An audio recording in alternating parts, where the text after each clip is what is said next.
আলহামদুলিল্লাহ ওয়াহদা ওয়াসসালাতু ওয়াসসালামু আলা মান লা নাবিয়্যা বা'দা আম্মা বা'দ ফাআউযু বিল্লাহি মিনাশ শাইতানির রাজীম বিসমিল্লাহির রহমানির রহিম ওয়ালানাবলুওয়ান্নাকুম বিশাইইম মিনাল খাউফি ওয়াল জু'i ওয়া নাকসিম মিনাল আমওয়ালি ওয়াল আনফুসি ওয়াস সামারাত ওয়া বাশশিরিস সাবিরিন আল্লাযীনা ইযা আসাবাতহুম মুসিবাহ ক্বালু ইন্না লিল্লাহি ওয়া ইন্না ইলাইহি রাজিউন।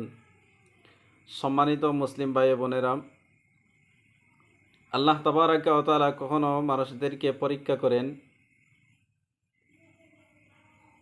বিভিন্ন বয় দ্বারা এবং পেটের বুকার দ্বারা, বিভিন্ন ফসলাদি ক্ষতিগ্রস্তের দ্বারা, বা যে কোনো পর্যায়ে আল্লাহ তাবারাকা ওয়া তাআলা মানুষদেরকে কী করেন? পরীক্ষা করেন। যে কোনো মুসিবত আসে, এটা পরীক্ষামূলক আসে।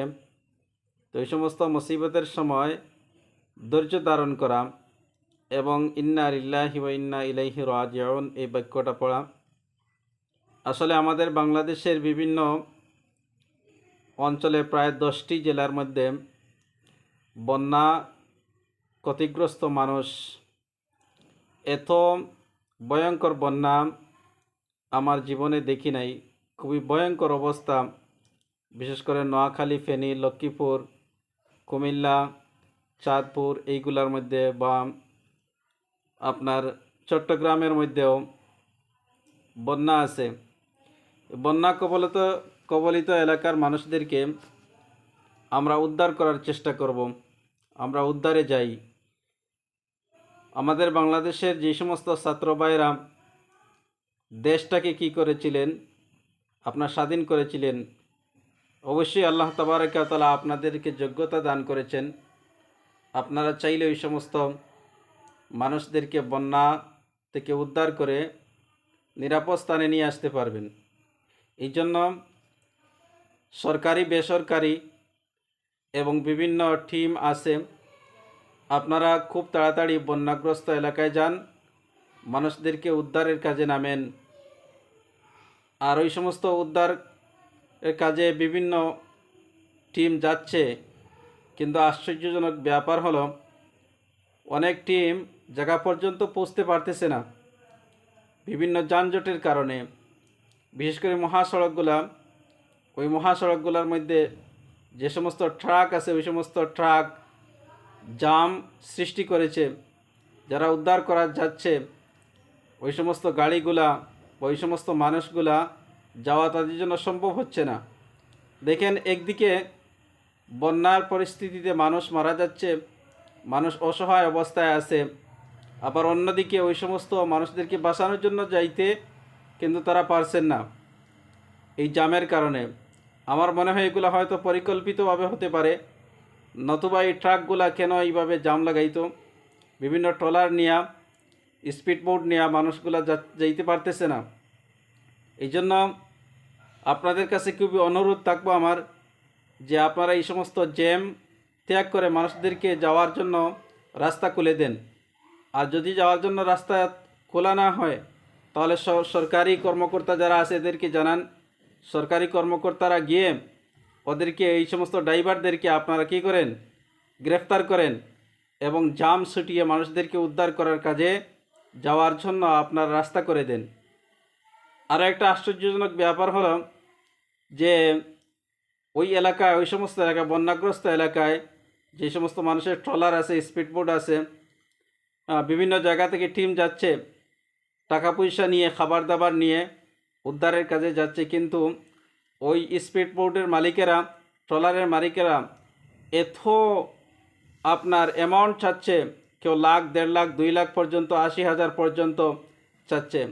আসলে ওই সমস্ত মানুষেরা মানুষ না পশু না কুকুর, আমি বুঝতে পারতেছি না। তাদের এলাকার লোক বন্যার মধ্যে ডুবে যাচ্ছে, মারা যাচ্ছে। বিভিন্ন মানুষ গাছের ডালের মধ্যে বসে আছে, ছাদের মধ্যে বসে আছে, ছাদ পর্যন্ত আপনার পানি ভাসিয়ে যাচ্ছে। বিভিন্ন মা তার ছোটো শিশুদেরকে নিয়ে আপনার এই গাছের ডালের মধ্যে বসা, ছাদের উপরে বসা, টিনের উপরে বসা। ওই সমস্ত বুঝে দেখেও এরা উদ্ধারকারীদের কাছে এত অ্যামাউন্ট চায়, তার কারণ কি আমি বুঝতে পারতেছি না। ওরা তো আমার মনে হয় মানুষ নয়, এরা পশুর সমান। আলহামদুলিল্লাহ, বিভিন্ন উদ্ধারকারী টিম অত্র এলাকায় গেছে, তারা উদ্ধারের কাজ করতেছে। বিভিন্ন খবরাখবরে জানা যাচ্ছে যারা উদ্ধার কাজে গেছে তারাও নাকি আপনার বন্যার পানির মধ্যে, যে স্রোতের মধ্যে ভেসে 18 জন একটা টিম গেছিল, ওই 18 জন টিমের মধ্যে আপনার প্রায় 12-13 জন মানুষ পাওয়া গেছে, আর বাকিগুলো মানুষ পাওয়া যায় নাই। এই জন্য আপনাদের প্রতি আমার আবদার থাকব যে আপনারা উদ্ধার কাজে যাওয়ার পর আপনারা নিজেরাই সতর্ক থাকবেন। আর যে সমস্ত মানুষেরা সাঁতার জানে না এদেরকে পানিতে নামাবেন না, এদেরকে শুকনার মধ্যে রেখে, যারা শুকনায় আছে এদের খেদমতে তাদেরকে নিয়োজিত করে দিবেন। এবং আপনারা যখন উদ্ধার কাজে যাবেন তখন উদ্ধার কাজে যাওয়ার সময় যদি 15-20 জন যান তাহলে বিভিন্ন টিমে ভাগ হবেন, বিভিন্ন টিমে ভাগ হয়ে আপনার মানুষদেরকে উদ্ধার করার চেষ্টা করবেন। আপনারা যদি এক ট্রলারের মধ্যে 18-20 জন 15-20 জন উঠে যান তাহলে বাকি মানুষদেরকে উদ্ধার করবেন কিভাবে?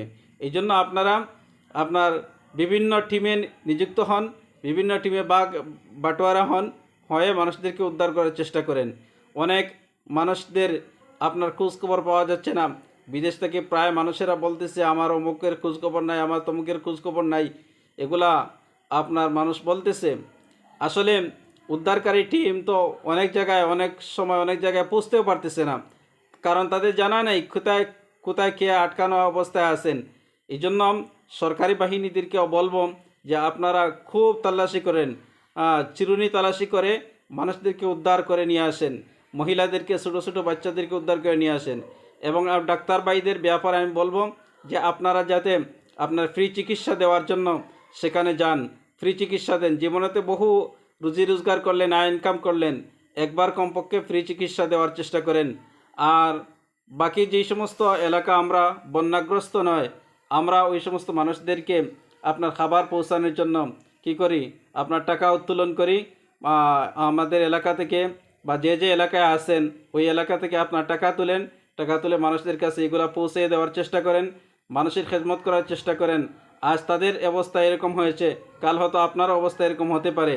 এই জন্য আল্লাহ তাআলাকে সন্তুষ্ট করার উদ্দেশ্যে আপনারা প্রত্যেকেই কি করেন, ওই সমস্ত বন্যাগ্রস্ত এলাকার নোয়াখালী, ফেনী, লক্ষ্মীপুর, এরপরে আপনার কুমিল্লা, আরও যে সমস্ত আদার্স আপনার জেলাগুলো আছে ওই সমস্ত মানুষদেরকে লক্ষ্য আপনার উদ্ধার করার কাজে নিয়োজিত হয়ে যান, সবাই নিয়োজিত হয়ে যান।